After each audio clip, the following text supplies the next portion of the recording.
Forrest, stop making me laugh. Hello and welcome to another episode of Anticipating CSICon 2024, my series publicizing this year's annual conference of the Committee for Skeptical Inquiry. This conference is called CSICon and it'll take place in Las Vegas from October 24th to the 27th. Today's guest, Forrest Valkai, is one of the CSICon scheduled speakers who may be looking for a show in Vegas, I think. Welcome, Forrest, and thanks for Hi, joining me. thank you so much for having me.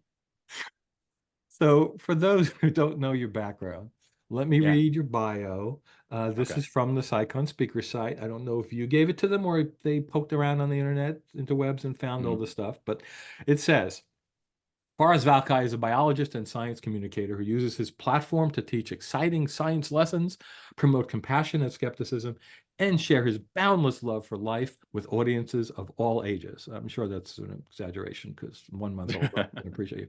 He You'd be can surprised how much they can learn. he can be found on YouTube and TikTok and is a regular host on shows such as Skep Talk, which is part of the Line shows. It didn't Mhm. say that, but I know that. And the Atheist Experience, and I will add its sister shows or brother shows, maybe. Yep. More than anything, he's proud to have built a career teaching people to love science and each other and to encourage everyone to never stop learning. Yeah. Nice intro. So, did you write that? Thank you. I did. That is the marketing team of me and myself.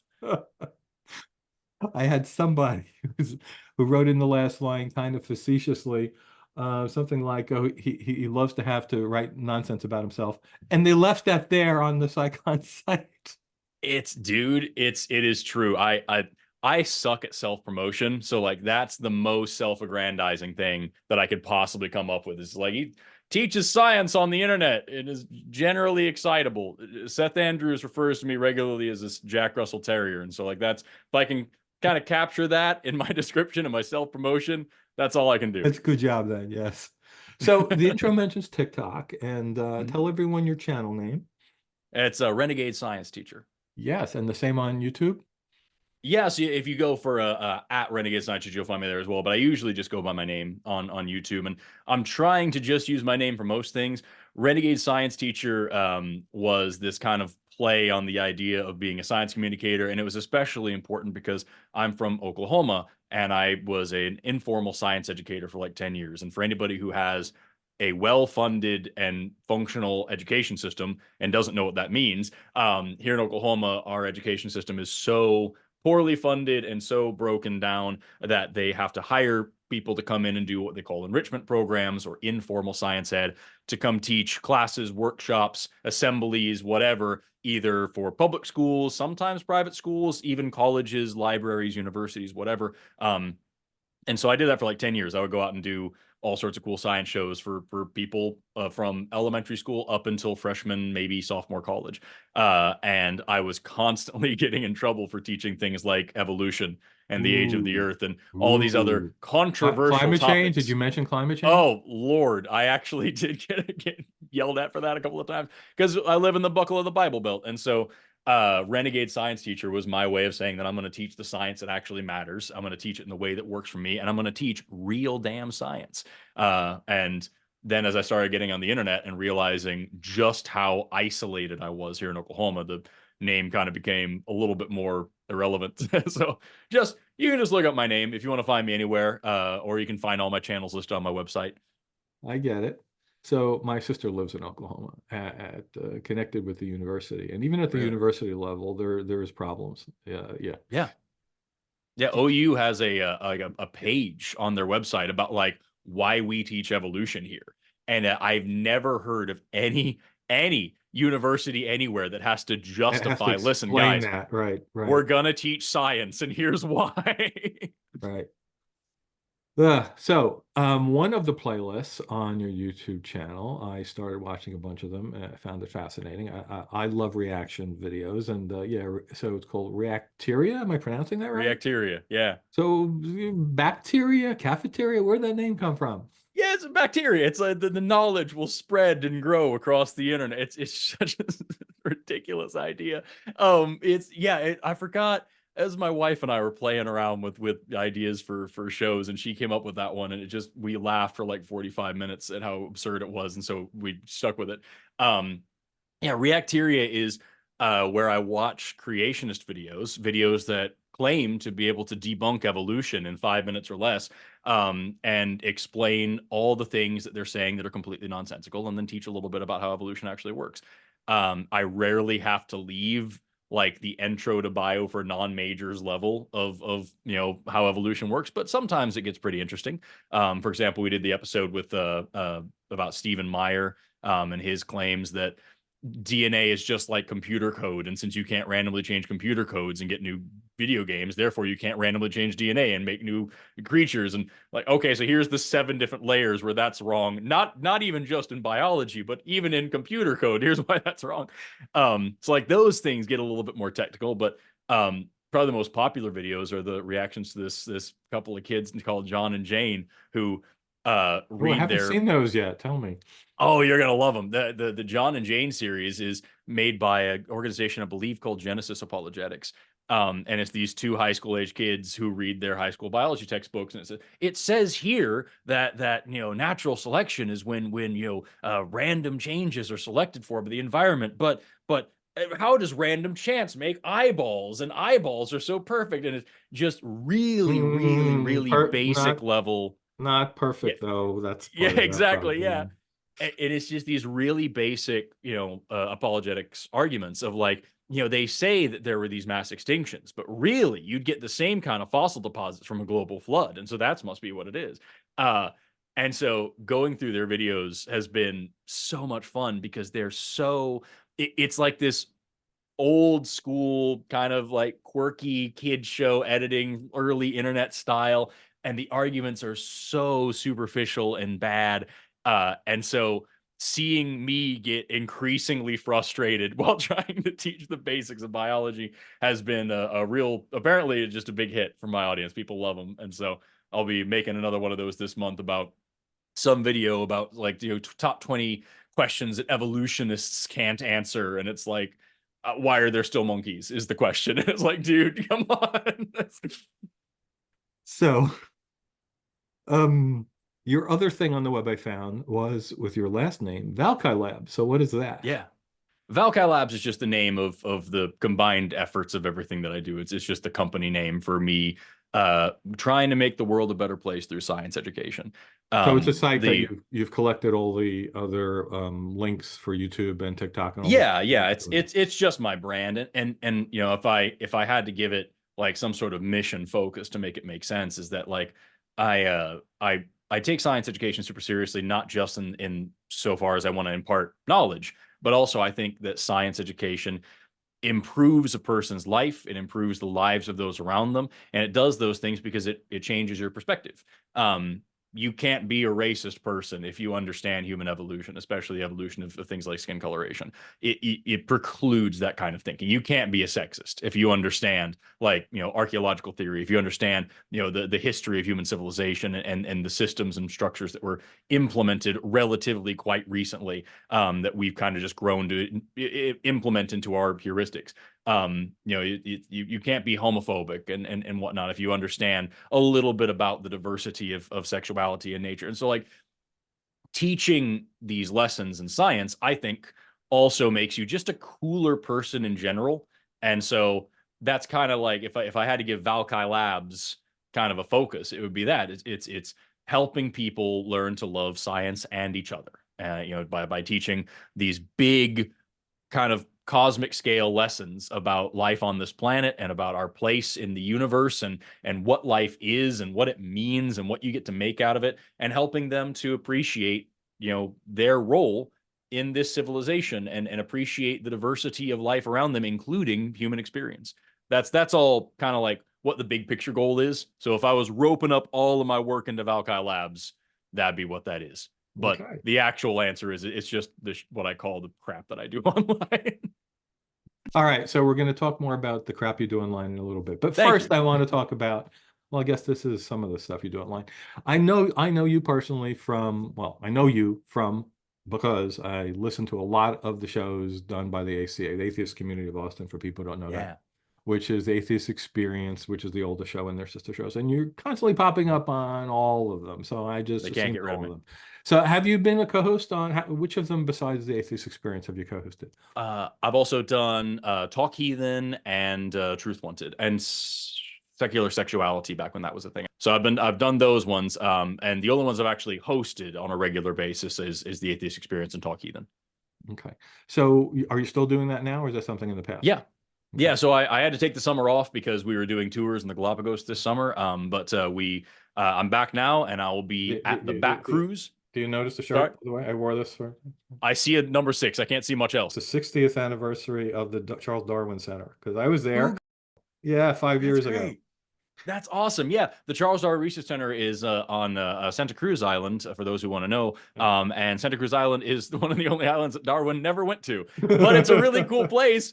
And the research center, they're doing these awesome breeding programs, breeding these tortoises and trying to repopulate different areas by trying to keep like them genetically pure as possible for certain islands, and for other places like Pinta, they're trying to like recombine genes in a way that kind of the best as a facsimile of what was there at the time. It's a really cool place, and I've It got some is. great footage. There'll be a video of that later on. But the I got United a States is video great for. of two tortoises mating, and then I just felt dirty and I stopped the video. Have you seen the saddleback ones fighting? Yes. They're so cute. The way they do it, for anybody watching, you can look up videos of this online. It's great. They so the saddleback tortoises, they evolved to have this really high hump on their shell so they can get their necks up really high and munch on these giant prickly pear cacti. And so the way that they fight is they'll come up to each other and just stretch their necks out real tall, and just they don't even like hit each other or hurt each other. They just get up on it like, ugh, and whoever can do that the most wins. And it's adorable to see. Anyway, as yeah, we went there, and that was a big break from all the call-in shows for a while. But this next week, the week of the 19th, I'll be doing the Sunday show After Dark, and Skep Talk on the line, and then I'm going to the Bat Cruise in Austin that weekend to do their little Bat tour, and then also I'll be hosting Talk Heathen and the Atheist Experience, and that'll get me back into the swing of doing all these shows at least once a month. Cool. So what attracted you to participate in these shows?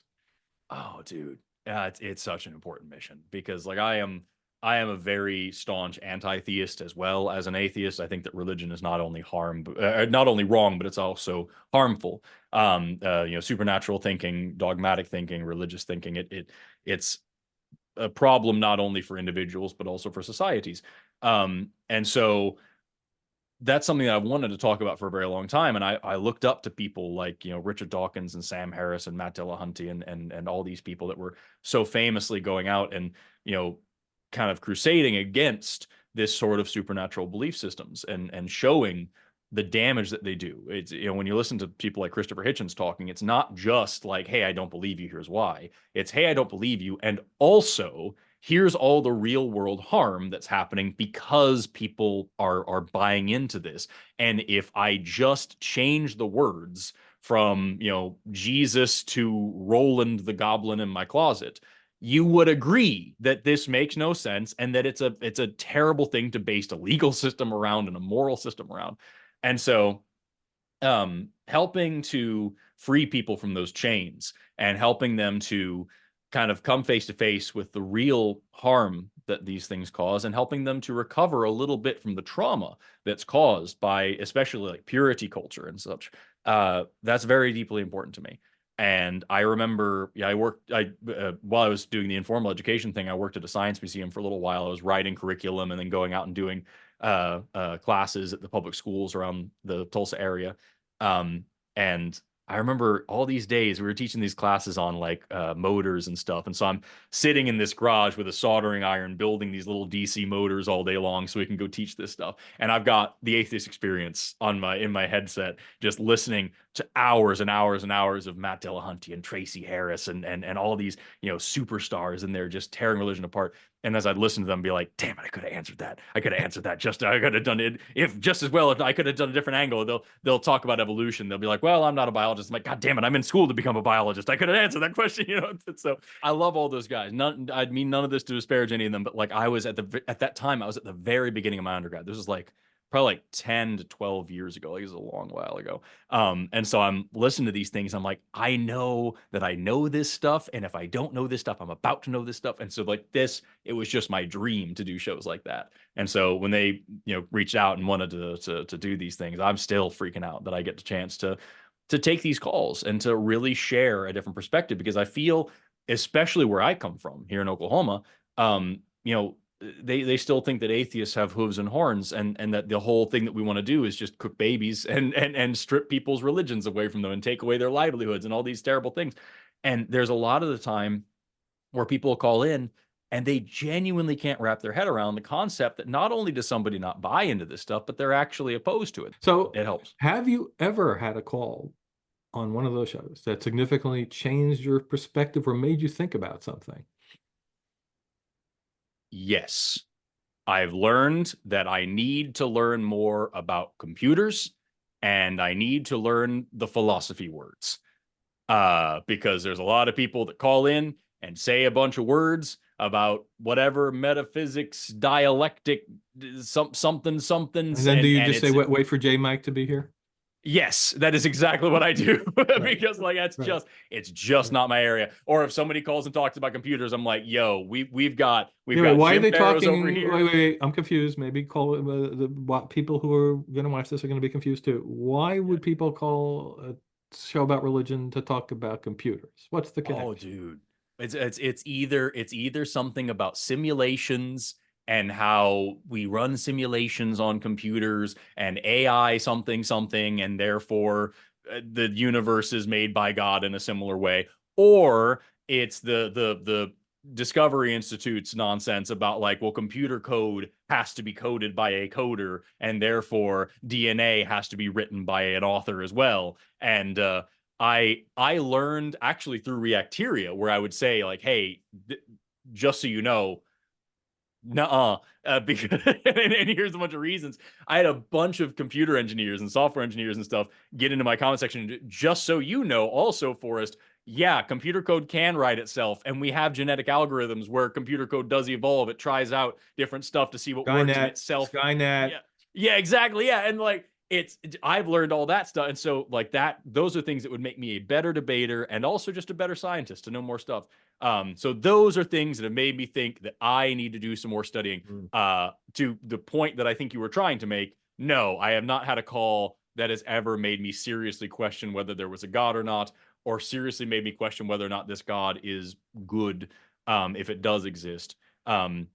Even the most benign assertions of a deity, even the most purely deistic and the most disinterested gods on offer, still sound like moral monsters to me. But Okay, that's just so me. all of that is interesting, at least to me, but that is not what you're going to be talking about at CSICon because we're No. generally avoid those kind of issues. However, it is tangential because the topic of your Yeah. talk is how to teach evolution to a creationist. So yeah, so tell us about the talk. What is how to teach evolution to creation is going to be about for your half hour on the stage at CSICon?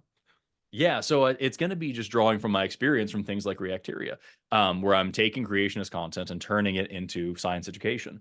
And by, you can see from my very first episode to the most recent ones, you'll see a shift in the way that I present things and the lessons that I come back to currently, because I realize that there's a lot of success. And as I've been doing this, I've been learning what works well in the comment section, what I'm getting feedback about, how many emails I get about each individual episodes from people saying, okay, this finally made sense, because I get a ton of emails from people saying, hey, I never had a chance to learn this stuff. What you said here actually clicked in a way You're that nothing else has anticipating been one of my able questions from later on, but now you've answered it. to. Like, Okay, do good. the comments on YouTube actually ever help you Yeah, improve? So that's for fantastic. sure. For sure, yeah. And That's so like, fantastic. hearing from people who are currently still, struggling with creationism, or who are freed from it now and are learning more about how the universe actually works, is huge. And I find, doing, atheist call-in shows and things like that, and also having several friends who are formerly religious, I find that that's a very common thread in everybody's deconstruction story. Is I was looking to prove evolution wrong, and then I found all this evidence for it. I was looking to Yeah. prove the Big Bang wrong, and I found all this stuff. But I was looking for reasons to support my religion. I couldn't find any. And so having this kind of, pseudo discussion with a video on the internet, I've learned a lot of tips and tricks about not only things that are super common pitfalls for creationists, things that make them, misunderstand evolution quite frequently, but even some things that people who believe, quote quote, in evolution get wrong pretty frequently as well. And so I'm trying to put together just a presentation to talk about, like, here's the biggest pitfalls that everybody falls into, and here's the way to frame these properly that I've learned actually gets through to people on a somewhat regular basis. So, take these new lessons and go forth and do Darwin's work. If somebody tells you that you cannot change their mind, you need to believe them. I don't ever want to encourage anybody to give up on a conversation, but like, there are some times where somebody's just if they have determined that nothing you say will change anything for them, there is nothing you can do to get through to them. If I was having a discussion like that, it was someone who actually was sincerely asking me about that, though, and I really thought that there was a reason to talk. I would just try to go back to the way that science works versus the way that their religion works, and which one of these models has more success. So you have one that's constantly second guessing itself, constantly correcting itself. You never accept a hypothesis. You only fail to reject a hypothesis. You only move forward with an idea when you can no longer prove yourself wrong. And because of this, it's been wrong a bunch over and over, but it's getting more right every day. And because it's getting more right every day, we have airplanes, we have vaccines, we have deep sea vessels that can go down to the bottoms of trenches and stuff. We have X-rays, we have all sorts of amazing technology, including the technology that this person is probably using to call me over the internet at this moment, right? And on the other side, you've got a book, and the book says words, and that's it.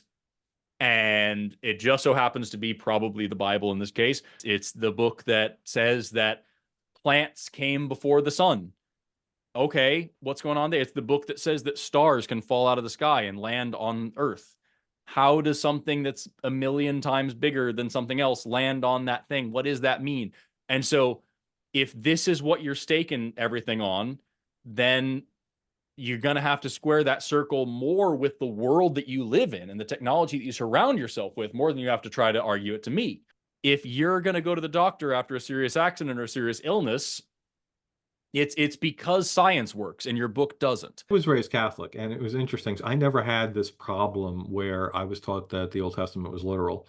So, I was into science as a young kid, and I believed in evolution, and, it wasn't a problem. But people who are Bible literalists, this is a big breaking point when they find some fact like any of the things you said that just doesn't make sense Yeah. in the real world, and then they have Yeah. to try to rectify it. But I have to believe everything in the book, and this is wrong. What do I do about that?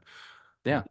And that's where you get organizations like Answers in Genesis. Yeah. Answers in Genesis, they famously say that every single word of the Bible is literally true. None of it's an allegory, none of it's poetry. It is the word of God as written. And so they do that. They're in the business of trying to square the circle of saying, yeah, of course, we understand that all this technology works, but that's because it's based on, I forgot what they call it, observational science, which is science that you can observe the entire experiment from start to finish, as opposed to historical science, Yeah. which is where you're only observing, the results of the experiment. You can't see how it started. And so, like, anything to do with fossils, anything to do with the age of the earth, anything to do with any understanding of the past, anything where you can't do the whole experiment is just a matter of faith.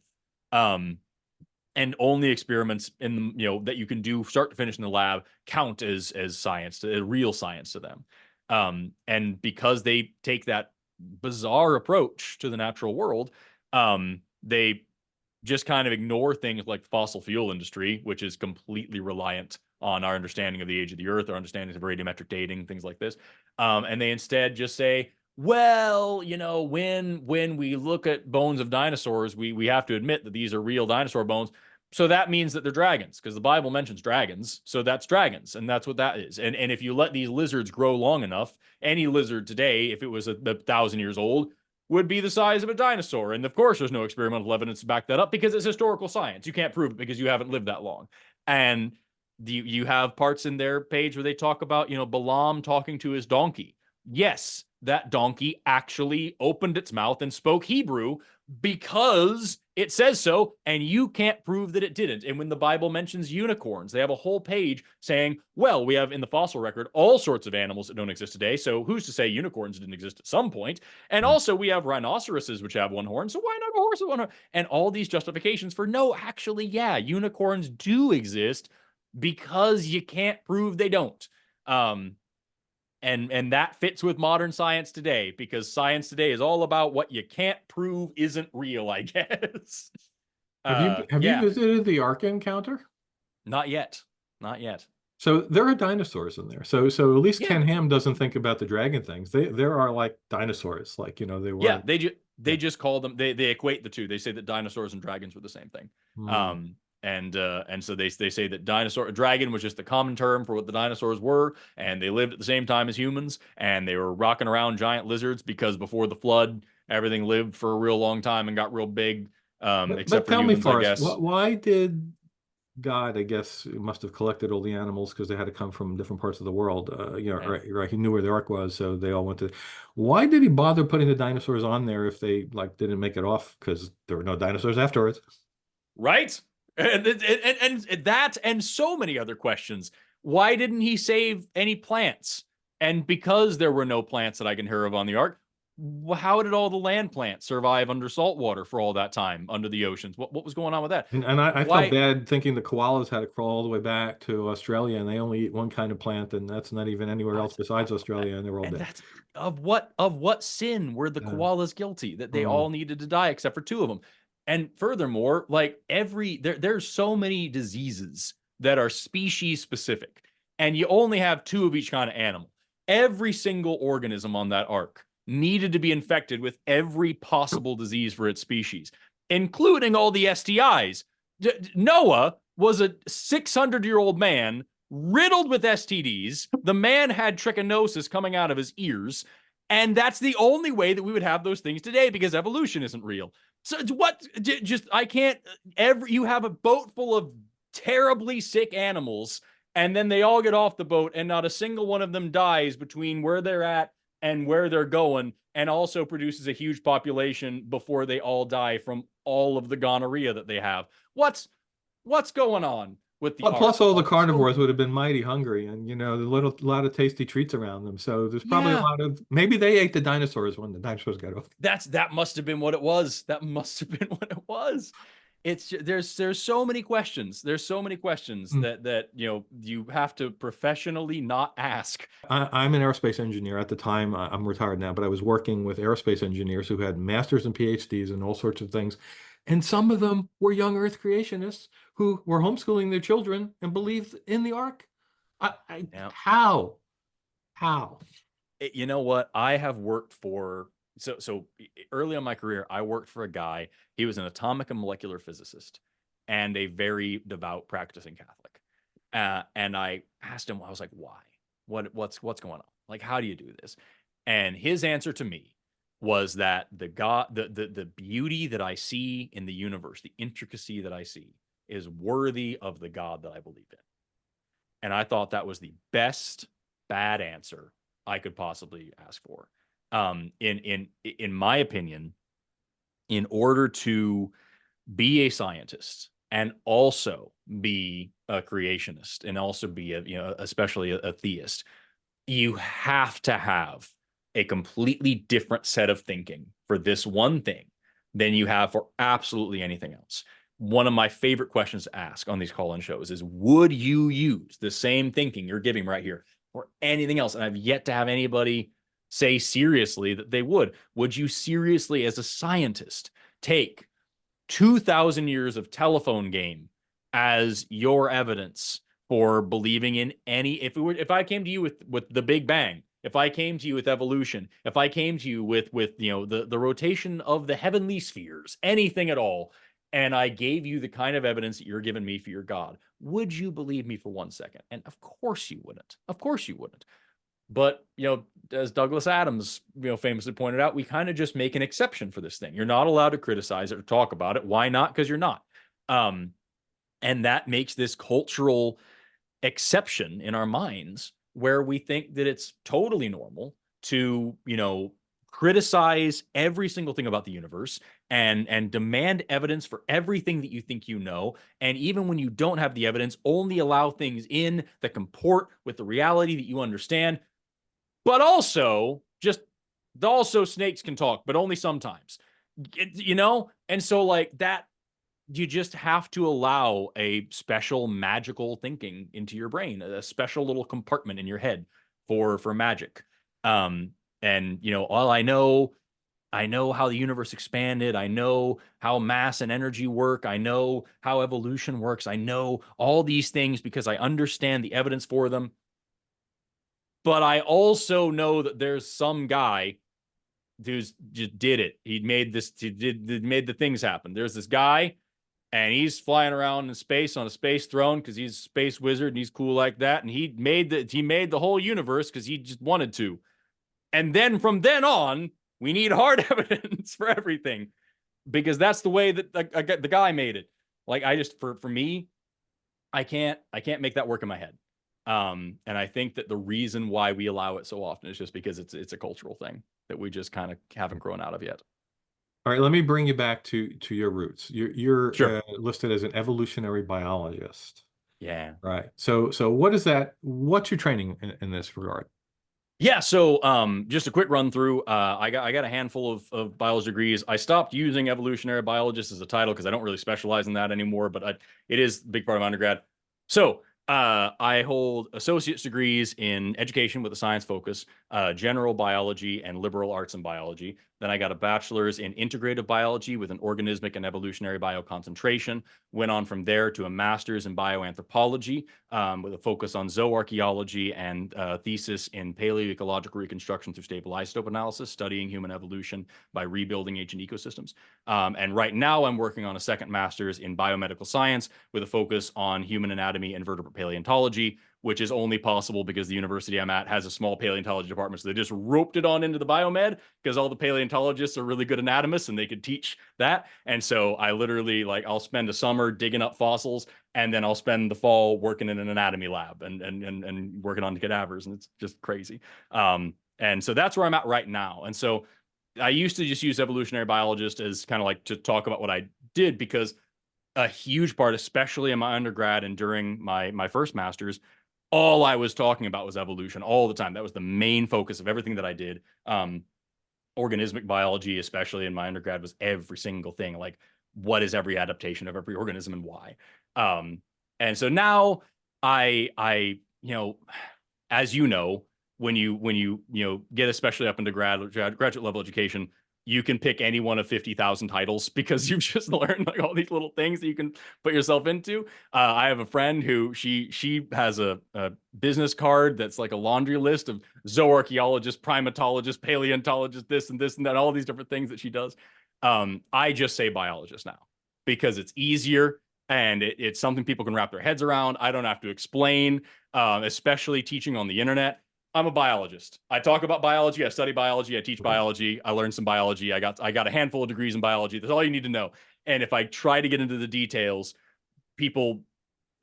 common people on the internet get very confused as to what the hell I'm talking about. And then I end up losing them before I've even started. So I'm a biologist.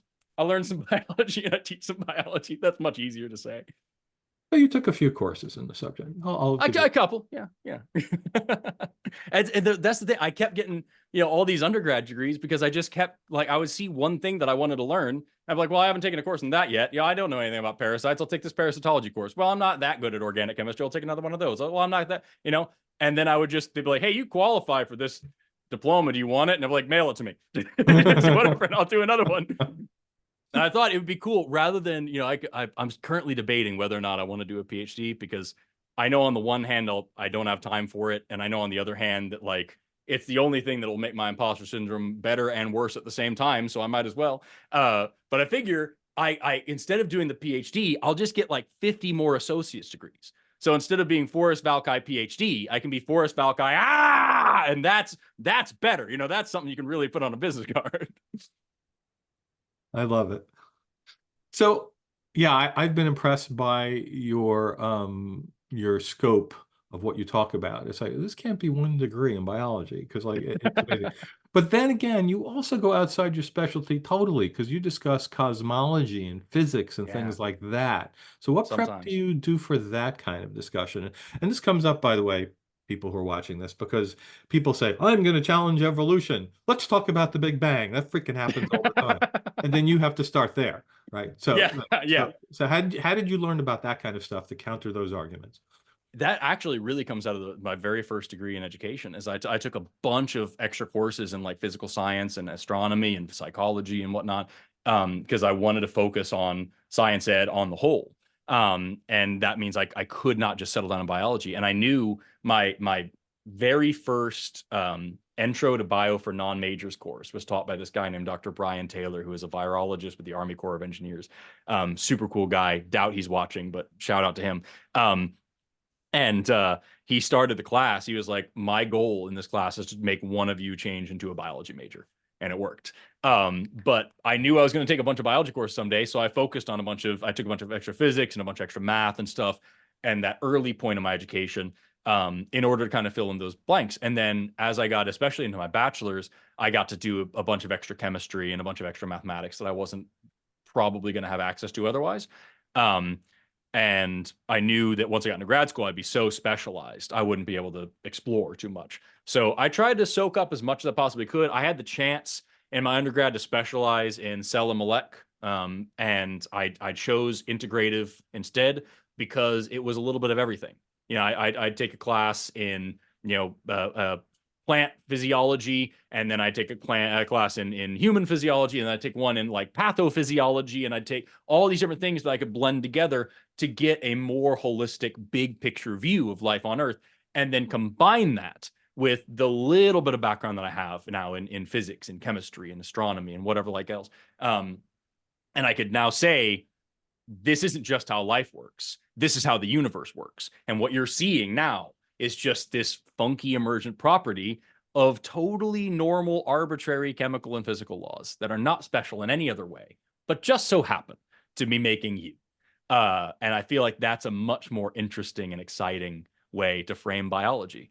To talk about the fact that the major so carbon, hydrogen, nitrogen, oxygen, phosphorus, and just those five make up like 96% of all life on Earth. You add sulfur to that, you get closer to 98%. You add calcium to that, you have over 99%. And these are elements that are made in even the most mundane of stars. And so, that old talking about how your star stuff, if you frame it in this way to say, no, actually, here's the elements. Here's the stellar nucleosynthesis where they're coming from. And now here's what they're doing in your cells right now. Here's how they make the molecules that make the macromolecules, that make the organelles, that make the cells, that make the tissues, that make the organs, that make the organ systems, that make the organisms, that make the populations, that make the communities, that make the ecosystems, that make the biosphere that you live on. That's such a cooler way to talk about it than just talk about that mitochondria is the goddamn powerhouse of the cell. So like that's why you hear that in the way that I teach and the way that I debate online.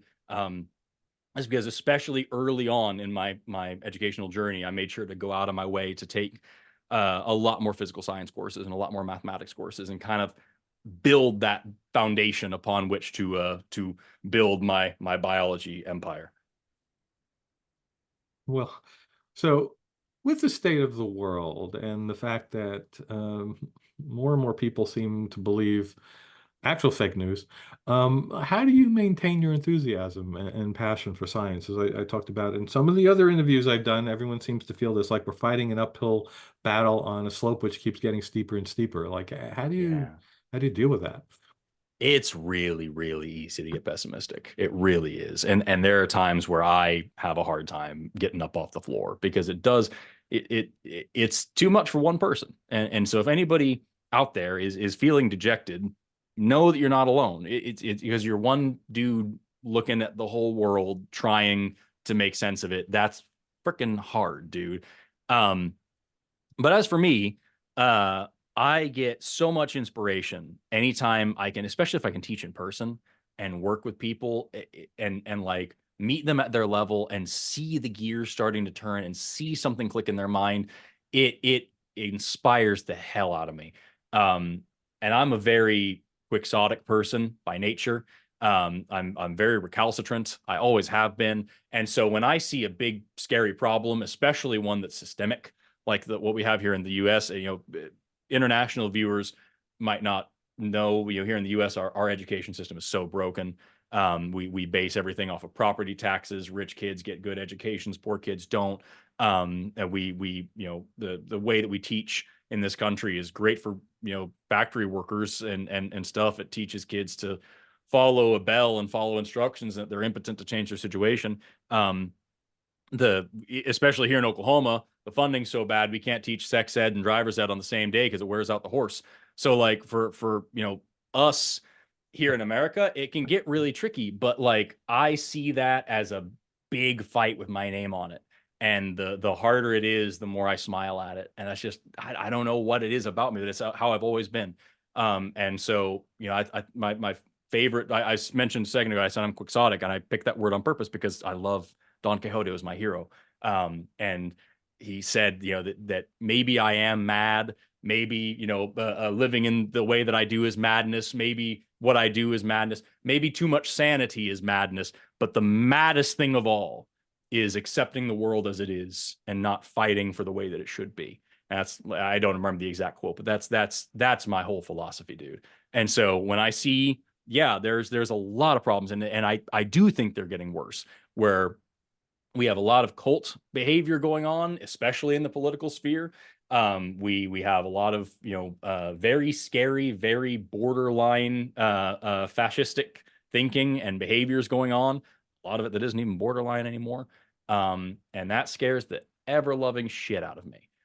But I do know the cure for it, and the cure is critical thinking, and especially science education. Education in general is great. I don't want to discount history. I don't want to discount anthropology. I don't want to discount literature. I don't want to discount art. All of those things play a massive role in making you a well-rounded individual. But I think that scientific thinking especially helps you to cut through bullshit like nothing else.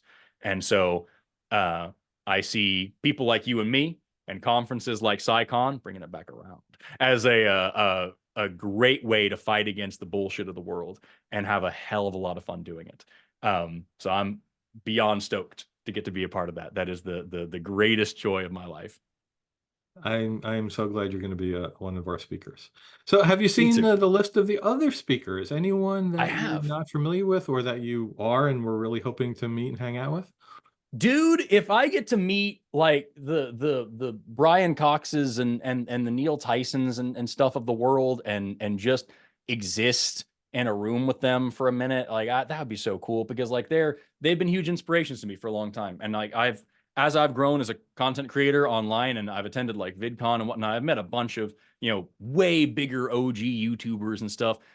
Yeah, I know everybody's just people, and I tend not to get starstruck. But like, if you see somebody who's like really inspired a lot of the work that I do, taught me a lot about how to be a better creator, how to be a better communicator, how to get through to people and connect with people in a real way, that's something that I just want to be able to say thank you for. So like, I'm not trying to rub elbows with anybody or get big and famous or anything, but it would mean a lot to me to talk to some of the people that are on the speakers list and just thank them for being huge inspirations to me and for helping me develop both as a scientist and an educator. I can't think of too many people that are super specific, because I've looked through the speakers list a couple of times, and like there's like 8 people on there. Like, and the SGU folks are coming, right?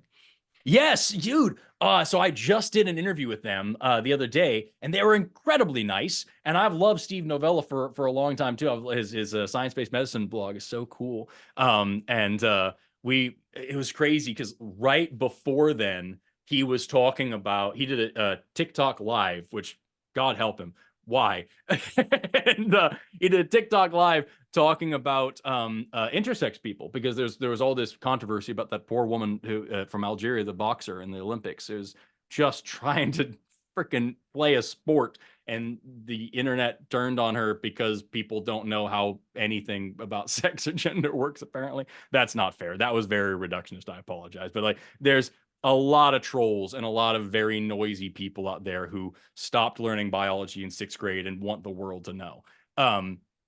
And so this, poor woman's going through it, and the Skeptics Guy people were talking about that, and we got onto the same topic when I was on the thing. It's just like, hey, the whole XY means man. Okay, here's case studies on women with Sawyer syndrome. They have XY allosomes, and they also have given birth to children.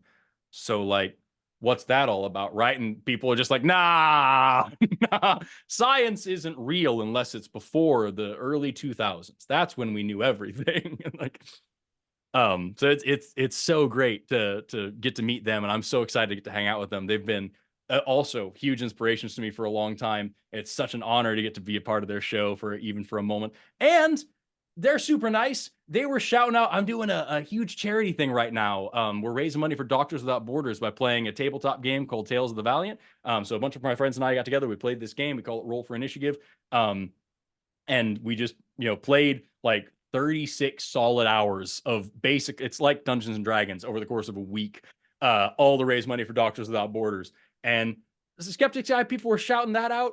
That's nowhere near their job, and they're just super nice. And I hope they know how much I appreciate them. I'm going to let them know again when I see them. Super nice people, super nice, helping us save the world. And by the way, the my column name, The Well-Known Skeptic, is because I sent a Who's the Noisy in, because Jay Novella said that on the podcast. This week, hey, don't push me along, okay? This week, someone that you and I know, Steve, Rob Palmer. Yeah. Rob is a well-known skeptic, and he's a good guy. And Rob had an interesting experience. That's all I'll say. Rob sent me in this noisy. I thought this was really, really, really cool. I'm dying to hear what you guys think this is. 3 reallys. That's so cool. That is so incredibly cool. What Okay, good dudes. so what's that? Just roots in the. I said, what good dudes. They just have roots in the community. They're making everybody's lives better. Love those guys. So, okay, I think this is a good place to wrap it up. Thanks so much again for doing this with me, and I'm looking forward to meeting you in real life in Vegas. Yeah. Thank you so much for having me. It's been a genuine pleasure to get to nerd out and ramble with you. I can't wait to see you and everybody else there at CSICon. Thank you again for allowing me this opportunity to be weird on your show. Thank you, Paul.